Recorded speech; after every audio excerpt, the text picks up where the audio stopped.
أقم الصلاة لدلوك الشمس إلى غسق الليل وقرآن الفجر إن قرآن الفجر كان مشهودا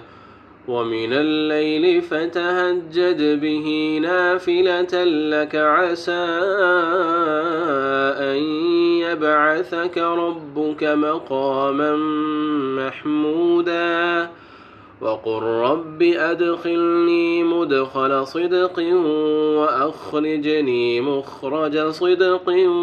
واجعل لي من لدنك سلطانا نصيرا وقل جاء الحق وزهق الباطل إن الباطل كان زهوقا وننزل من القرآن ما هو شفاء ورحمة للمؤمنين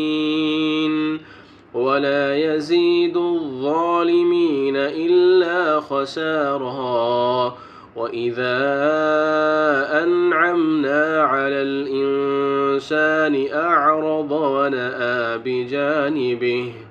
وإذا مسه الشر كان يئوسا قل كل يعمل على شاكلته فربكم أعلم بمن هو أهدى سبيلا.